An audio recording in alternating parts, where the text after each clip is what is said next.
ناظرین، تاریخ میں بہت سے لوگ اپنے لیے نہیں جیتے بلکہ دوسروں کے لیے جیتے ہیں، اور ان کی ساری زندگی ظلم اور جبر کے خلاف لڑتے گزرتی ہے، اور تاریخ میں وہ اپنا نام امر کر جاتے ہیں۔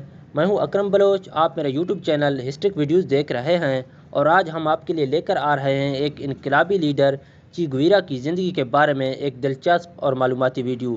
ناظرین، اگر ابھی تک آپ لوگوں نے ہمارے چینل کو سبسکرائب نہیں کیا تو ہمارے چینل کو سبسکرائب کر دیجیے گا اور بیل آئیکن کو دبا دیجیے گا تاکہ ہر نئی آنے والی ویڈیو آپ تک بر وقت پہنچ سکے۔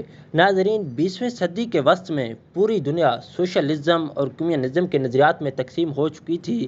واضح دو بلاک بن چکے تھے۔ چین اور روس سوشلزم نظریات کے حامی تھے، جبکہ امریکہ، فرانس اور برطانیہ سرمایہ دارانہ نظام کے حامی تھے۔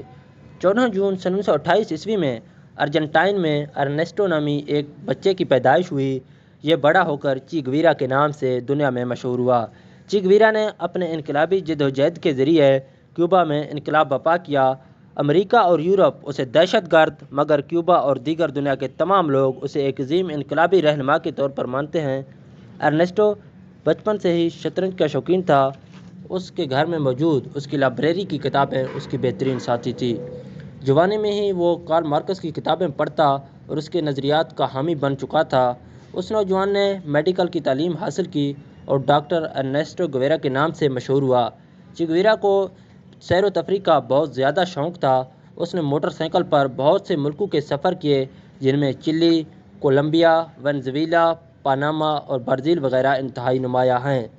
انہی سفروں کے دوران اسے انہی ملکوں میں غریب عوام کو قریب سے دیکھنے کا موقع ملا، اور اس نے ان کی محرومیوں کو بہت قریب سے جانچا، اور وہ اس نتیجے پر پہنچا کہ ان تمام محرومیوں کے پیچھے امریکی سامراج ہے۔ امریکہ نے اکثر ممالک میں کٹ پتلی حکومتیں قائم کی ہوئی ہیں جو عوام کا خون چوس رہے ہیں۔ ان سفروں کے بعد اس نے غریب عوام کو کٹ پتلی حکومتوں کے چنگل سے آزاد کروانے کا ارادہ کر لیا۔ جدوجہد کے آغاز میں 1953 کو گواتے مالا پہنچا۔ گواتے مالا کی حکومت غریب عوام کے لیے بہت زیادہ فلاحی کام کر رہی تھی۔ صدر گزمین نے طاقتور لوگوں سے 2.5 لاکھ ایکڑ زمین واگزار کروا کر غریبوں میں تقسیم کر دی، جس میں زیادہ تر زمین امریکی کمپنی یونائیٹڈ فروٹ کمپنی کی تھی۔ امریکہ کو غزمین کا یہ اقدام کسی صورت بھی پسند نہ آیا۔ اس نے غزمین کی حکومت کو بدلنے کا فیصلہ کر لیا۔ امریکی CIA نے مقامی اپوزیشن گروپوں کو ساتھ ملا کر گواتے مالا پر حملہ کر دیا۔ گویرا نے غزمین کی حکومت کی مدد کرنے کا فیصلہ کر لیا۔ اس نے سوشلسٹ یوتھ میں شمولیت اختیار کر لی۔ 7 ماہ کی مزاحمت کے بعد آخر صدر نے استعفیٰ دے دیا اور حکومت ختم ہو گئی۔ اس کے بعد امریکی نواز کولس نے اقتدار سنبھال لیا۔ گویرا اور دیگر انقلابیوں کے لیے یہاں اب زمین تنگ کر دی گئی۔ چی گویرا وہاں سے نکل کر ماسکو چلا گیا۔ 1955 میں چی گویرا کی ملاقات کیوبا کے ایک سوشلسٹ رہنما فیڈل کاسٹرو سے ہوئی، جو کیوبا سے آ کر ماسکو میں رہائش پذیر تھا۔ یہ ملاقات 10 گھنٹے تک جاری رہی۔ اس ملاقات نے گویرا کی زندگی کو بدل کر رکھ دیا، اور اس نے فیڈل کاسٹرو کے ساتھ کیوبا کے انقلاب کی جدوجہد میں ساتھ دینے کی حامی بھر لی۔ اب ان کا ہدف امریکی نواز کٹ پتلی صدر باتیسٹا کی حکومت کا خاتمہ تھا۔ 25 نومبر 1956 کو دونوں رہنما 100 سے زائد ساتھیوں کے ہمراہ کشتی کے ذریعے کیوبا پہنچے، اور اس سے کیوبا کی فوج کو خبر بھی کر دی گئی، اور ساحل سمندر پر ہی ان پر حملہ کر دیا گیا، جس کے نتیجے میں گویرا کے 84 ساتھی موقع پر ہی مارے گئے، اور ان کے ساتھ صرف 22 ساتھی زندہ بچ سکے، جو بھاگ کر جنگل میں چھپ گئے۔ یہاں انہوں نے نوجوانوں کو منظم کیا، اور گویرا نے باقاعدہ طور پر گوریلا تربیت حاصل کی۔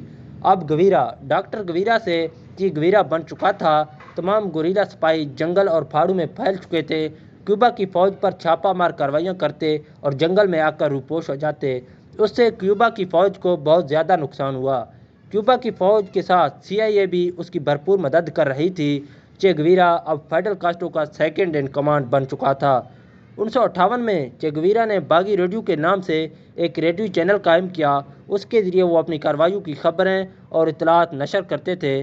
ریڈیو کی نشریات نے کیوبا کے عوام کے اندر بیداری کی ایک نئی لہر دوڑا دی۔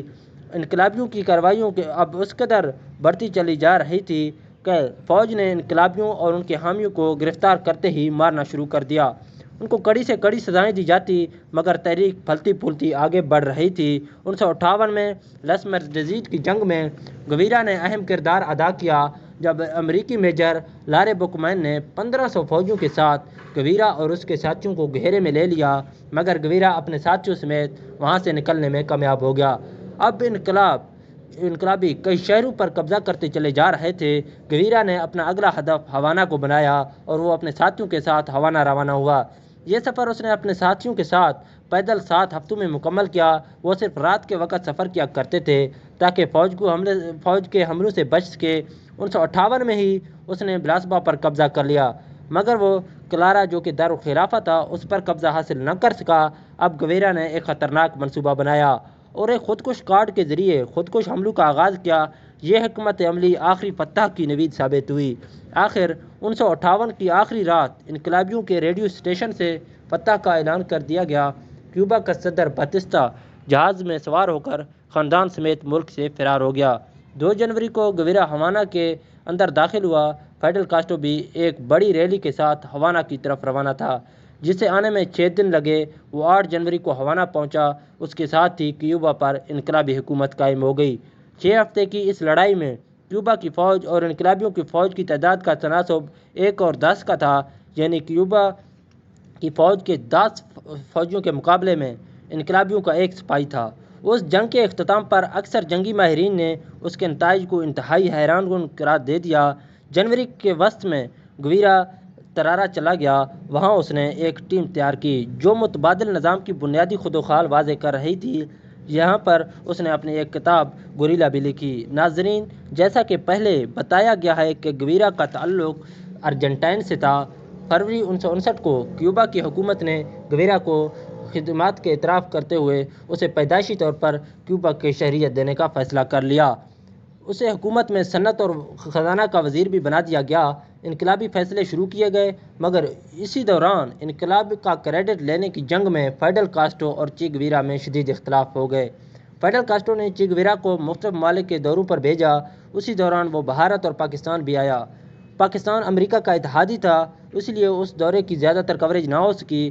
11 ستمبر 1964 کو گویرا نے اقوام متحدہ کی جنرل اسمبلی میں خطاب کیا۔ امریکہ اور اقوام متحدہ کی پالیسیوں پر شدید احتجاج بھی کیا۔ فیڈل کاسٹرو کے ساتھ اختلافات کی وجہ سے چے گویرا نے چین کے ساتھ تعلقات بڑھانا شروع کر دیے۔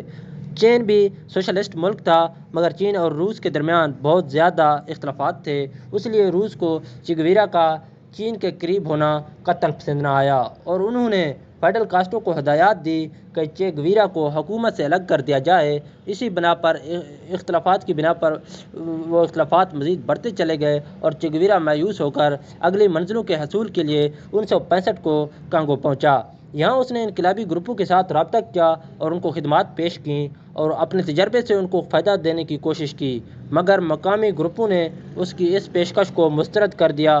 دوسری طرف یہاں کے انقلابی گروپوں میں اس طرح کا ڈسپلن بھی نہ تھا جیسا کیوبا میں تھا، اور نہ ہی عوام کے اندر انقلاب کی امنگ اور خواہش پائی جاتی تھی۔